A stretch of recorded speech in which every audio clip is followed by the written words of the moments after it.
How the Camel Got His Hump by Rudyard Kipling. Read by Chuck Brown. Now this is the next tale, and it tells how the camel got his big hump.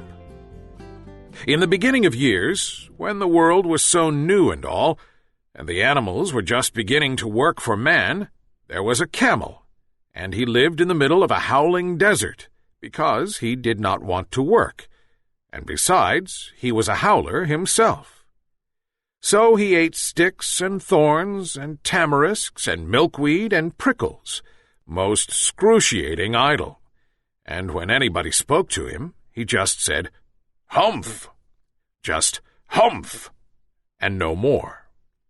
Presently the horse came to him on Monday morning, with a saddle on his back and a bit in his mouth, and said, "Camel, oh camel, come out and trot like the rest of us." "Humph," said the camel, and the horse went away and told the man.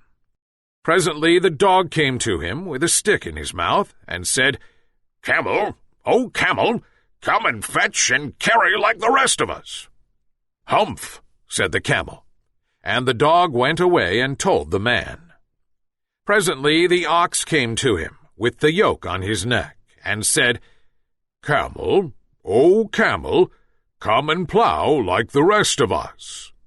"Humph," said the camel, and the ox went away and told the man.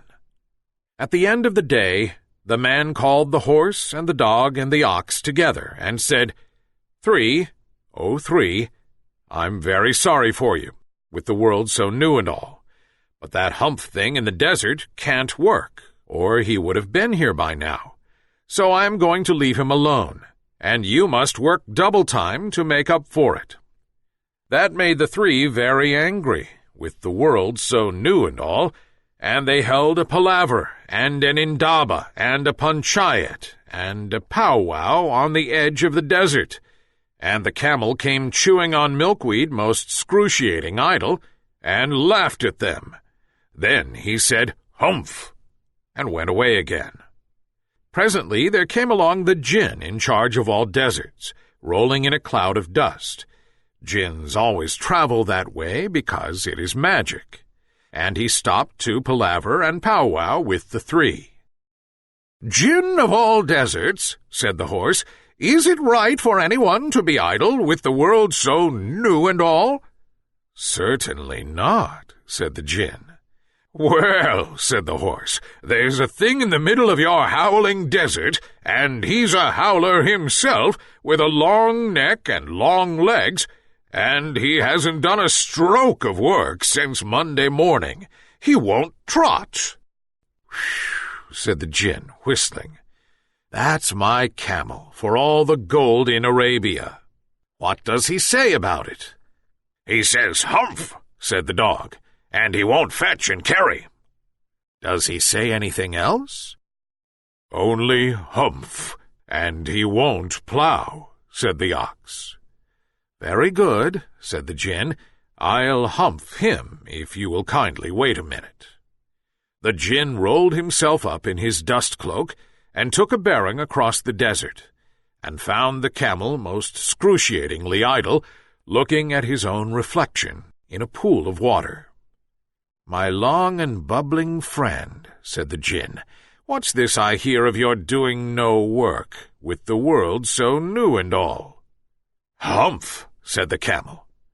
The djinn sat down, with his chin in his hand, and began to think a great magic, while the camel looked at his own reflection in the pool of water. "You've given the three extra work ever since Monday morning, all on account of your excruciating idleness," said the djinn, and he went on thinking magics with his chin in his hand. "Humph," said the camel. "I shouldn't say that again if I were you," said the djinn. "You might say it once too often. Bubbles, I want you to work." And the camel said, "Humph," again. But no sooner had he said it than he saw his back, that he was so proud of, puffing up and puffing up into a great big lolloping humph. "Do you see that?" said the djinn. That's your very own hump that you've brought upon your very own self by not working.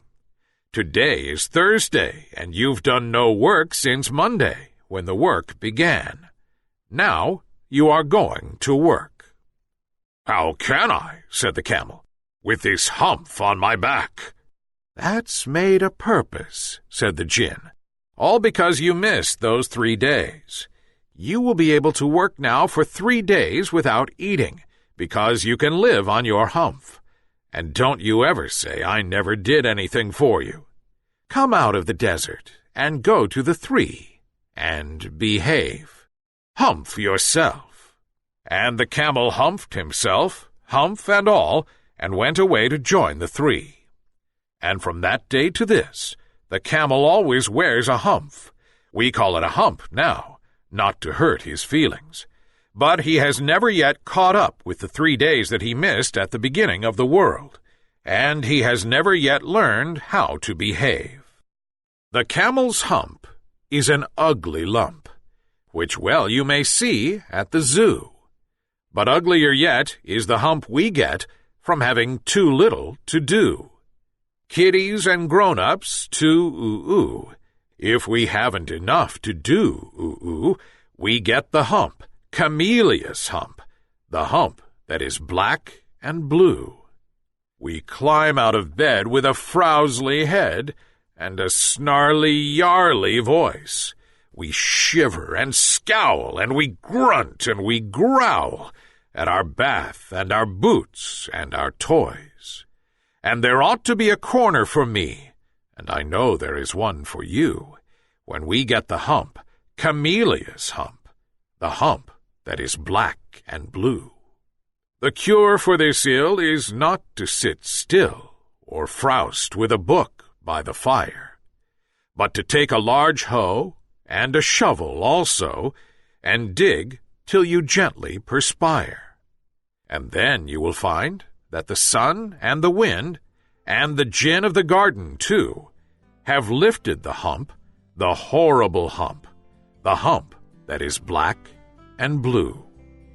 I get it as well as you, if I haven't enough to do, We all get hump, Camel's hump, kiddies and grown-ups too.